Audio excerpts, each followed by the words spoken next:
we got to get into the JLO story. Listen, I like JLo. I did not want to fall, and I did not fall for the JLo hate campaign, right? Like, I think she's a beautiful girl. I think she's a fabulous dancer. I admire anybody who keeps up with their health and fitness, like for life. She looks absolutely amazing. Like at her age, she looks better than a lot of, 20, 30-year-olds. Okay. So I love that and I admire that. Right. So let me just let me just pave the road, the yellow brick road, before I get into this story, because I don't want people to think I'm hating on her. But the only thing about her is that she's just too much when it comes to relationships. She dives all the way in. She wants to get married to everybody. And it's just too much. I was really hoping that she would take more time to herself after her latest divorce. However, sources close to In Touch magazine, sources close to JLo are telling In Touch magazine that she's dating again, you guys. Yep. And they're trying to convince us that she's taking things slow, that she's learned her lesson, this, that, and the other. She knows she falls too quickly, blah, blah. But I do not think that that's true. I think that JLo is going to repeat the same cycle, the same pattern. And I think that, you know what? And I might even place a bet on this. Do not be surprised if we find out at some point next year the woman is engaged again to somebody new. I think, she might reveal this person later on in the year. So let's say October, November. And then at a certain point next year, I wouldn't be surprised if she were engaged yet again. Okay. So this source claims, and I quote, that JLo was trying to make sure that her next relationship is ego-free on her part too, and that it comes from a place of honesty and integrity. And more importantly, she says she needs to trust her instincts. She's no longer going to ignore the red flags. I don't know. At this point, if this has been your pattern of behavior for like 50 years, I don't know that you suddenly are able to crack the code. I think that unfortunately, that's just the way you are. I think that, you like she said in her biopic or whatever that thing was, that she's just a lover of love. She gets whisked up or whatever, wrapped up really quickly in relationships. And I think a lot of this stems from whatever childhood wounds she needs to heal. And until she heals those things, she's going to keep finding herself in the same position, right? X says, JLo really infuriates me after she didn't bring her makeup artist home. Oh, I heard that story about the makeup artist that she and Kylie Jenner and other celebrities use passing away. I don't know the details of it, but that was a really, really sad and shocking story again, because the makeup artist seems so young, vibrant, full of life. I still don't understand exactly what happened. Can you let us know what exactly happened in that situation, how the makeup artist passed away? Like, was JLo responsible for bringing him back? I know that Kylie is paying for the funeral, which is wonderful, but I'm a little bit more curious about the JLo side. Good morning, AG. Sloopy's here. Good morning, Sloopy. Nice to see you. Ali says, does JLo discriminate against Virgos? What, does she never date Virgos? Maybe listen, Virgo men they're a handful. They're a lot to deal with. Y'all know me. Typically, I steer away from Gemini men at 100% rate, but now it's 99% rate. And then Virgo men, I've tried it twice, and both times, it was not for the faint of heart. So if she discriminates against Virgos, I don't know that I can fault her for it. I don't know if I can fault her for it. Gwen says she sounds evangelical. What does that mean? What does that mean? Thank you, Stephanie. That is so nice of you. Thank you. Gwen says JLo needs to go to therapy. I agree, and she did some cosplay therapy in her biopic, but you never actually hear about her actually full-blown really committing to a process or whatever, right?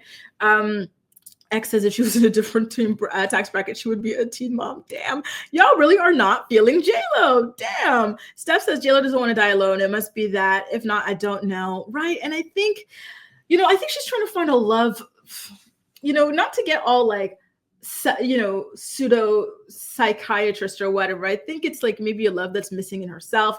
Maybe it's a love that she was missing from her parents or something like that. And that's something that she needs to heal if she wants to find it on the outside.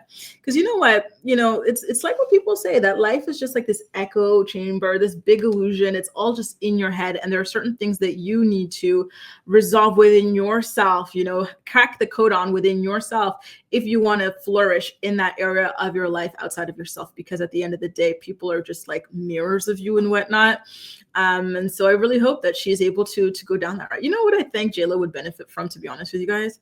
I think JLo could benefit from an ayahuasca trip.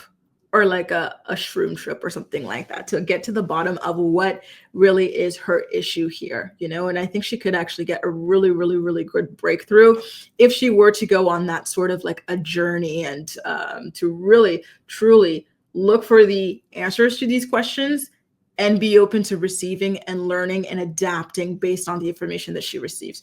X says they got sick. That's all I really know, and died suddenly. And then Kylie ended up doing what JLO wouldn't. Oh, that is so sad. Oh, you know, I've heard a lot of bad things about JLO and how she can be cheap or how she's not great to her staff and whatnot. And so it's disappointing. It really, really is. Shem, hey, Shem. I think JLO just loves love. Exactly. You know, and I think that when it turns from love, you know, just simple, you know, floating love in the air to just, you know, you got to work for this love a little bit, it gets boring to her. And so, yeah, you know what?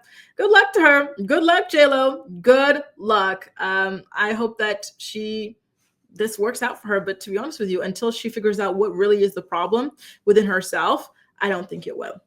You guys, let's get into the Kendra Wilkinson story real quick. Because listen, it's going to turn my stomach a little bit because trigger warning. We're going to talk about these young girls, 18, 19, 20 years old, boning this, you know, this like 70, 80-year-old man and how traumatic it was for her.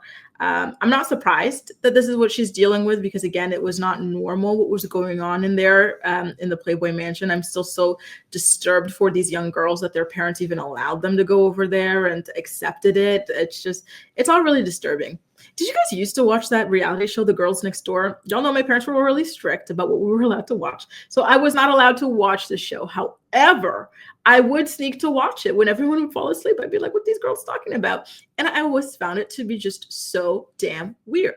So in an interview with Amy and TJ Holmes, you remember those like outcasted morning news anchors or whatever who had that affair?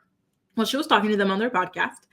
And she says that she still struggles to this day with her relationships and her views on X because of the relationship that she had with Hugh Hefner when she was 18 years old and he was 78 years old at the time. It's so disturbing to me. How do you, as a 78-year-old, look at an 18-year-old and say, wow, I am attracted to this. I want to date this. I want to hook up with this. Like, just the lack of morality on your part to even do something like that. Okay, maybe it's technically legal, but it's still very disgusting. It's truly, truly disturbing and disgusting. It is, you know? And so I'm not surprised that she's got some residual trauma from this. So TJ pointed out that because you know, she was only a teenager at that point, it makes sense that like this being her first exposure to a relationship would put her down like a certain dark path, you know? And so TJ asked her, what did that do to you? How did it shape what you thought a relationship was or should be and the type of person you were interested in? And then Kendra said that I had to go through a lot of therapy, and they looked at me and they're like, this is the first time I'm admitting this, but they're like, you might have a little bit of an X problem. You have a little bit of a problem when it comes to thinking of X. I had to go through a lot of therapy, and you know, I'm still working on it day by day, but it's just unhealthy thoughts, like just not really settling for like what a marriage and stuff like that. So just in general, her thoughts on marriage, her thoughts on X and all of that have been perverted by the quote unquote relationship that she had as an 18-year-old, a teenager, with a man who was about 80 years old. And again, very, very sick, very, very, very disturbing, very scary that anybody around them could stand for this, you know, as an 18-year-old. You know, and I remember watching, do you guys ever like watching the E! True Hollywood Story? I used to be addicted to that stuff. And so I remember watching her version of it. And she said that her home life and stuff was very difficult and whatnot. And so she wanted an escape from all the chaos. So she ran away to this. But I just feel like nothing in the world is worth this. I think rooming with like 5 of your friends, working at like McDonald's or something is a lot better than living like this. This was just so disturbing. And then when her mom and her parents found out about it, they were like, okay, whatever, you know?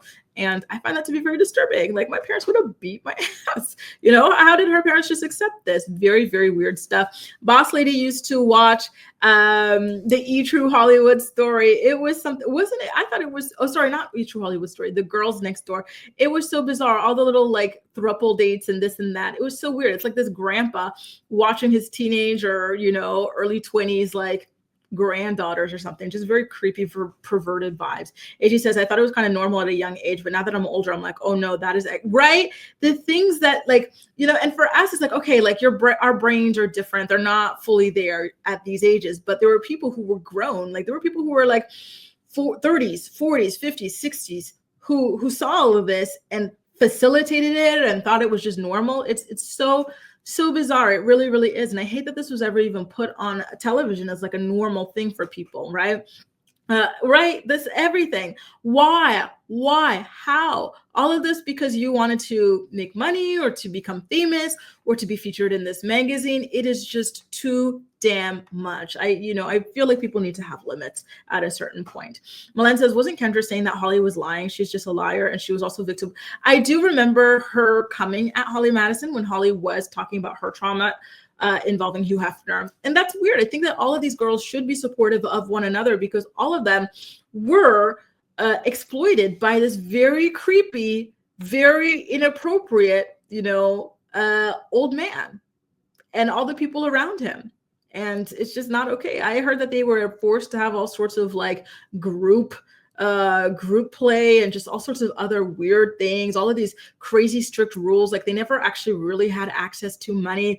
They never actually really had the freedom to go out and all of that. Like, it was just a lot of harsh rules. They were treated like literal children, and they were children, technically adults, but 18 is still a child. It's still too young to really grasp and know and understand a lot of things in life. And so for him to know that, especially at his age, and to play on that and to take advantage of girls this young is just so damn sick. I don't think he gets enough hate. I really don't.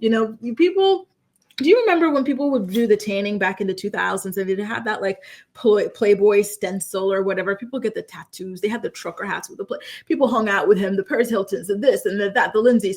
But this guy should have been ostracized. What he was doing was so disgusting and creepy. Like, why do people like herald him? It's just so weird.